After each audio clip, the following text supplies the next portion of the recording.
Bilkul Ashish. Agar AAP, 28 years later, 2025, Par Video Banana Chat Ho to Peli Yi Se. It started with 28 days later, then came 28 weeks later, and now, 28 years have passed, but the nightmare never truly ended. Man Zombie 1. 28 days later, 2002. A group of animal activists accidentally release a virus from a lab in London. It's called the Rage virus, turning humans into violent, fast-moving killers within seconds. The story follows Jim, a man who wakes up from a coma to find a deserted city. He joins a group of survivors and tries to escape the madness. But the infected aren't the only danger, even the military has lost its humanity. Firecracker 2. 28 weeks later, 2007. 6 months after the outbreak, the US military takes control of a safe zone in London. A family secretly enters the city, but they unknowingly carry the virus again. The infection breaks out once more. Chaos returns. By the end, the virus spreads to mainland Europe, seen in the final shot of infected running near the Eiffel Tower. Voiceover transition.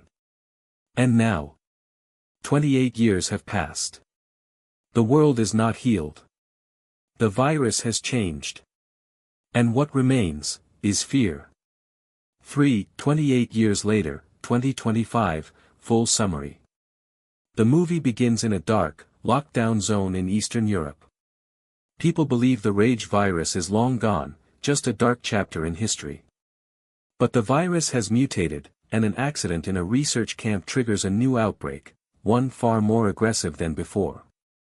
DNA New generation of survivors. The story follows Abby, a 24-year-old woman whose parents died in the. Directed by Danny Boyle. Man-zombie genre, horror, post-apocalyptic, thriller. Round Pushpin franchise, sequel to 28 Days Later, 2002, and 28 Weeks Later, 2007. High voltage quick plot summary. 28 years after the original Rage virus outbreak devastated the UK, the infection has resurfaced, but this time, it's not limited to Britain. The virus has spread to mainland Europe and beyond, triggering a global crisis. The story follows a new generation of survivors, many of whom were born after the first outbreak.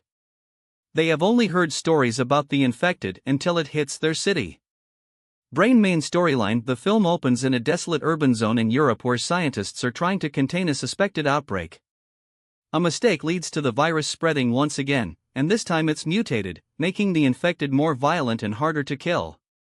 The protagonist is a young woman named Abby, whose parents died during the original outbreak. She's forced to escape her refugee settlement with a group of survivors including a military deserter, a former doctor, and a kid who might be immune. As the group travels across infected zones, they discover that some governments have secretly been experimenting with the virus for bioweapon purposes. In the climax, they reach an underground lab where the truth is revealed. The virus was never gone, only controlled in select areas for global power testing. Clapperboard key themes. Survival in a world that's failed to learn from past mistakes. Human cruelty versus infected cruelty. Who's the real monster? Generational trauma, those who lived through it versus those born into it. Ethics of biological warfare. Ending, explained without spoilers. The ending is ambiguous and chilling. One survivor stands alone, watching a city skyline, until he hears a scream in the distance suggesting the virus isn't over, just hidden better.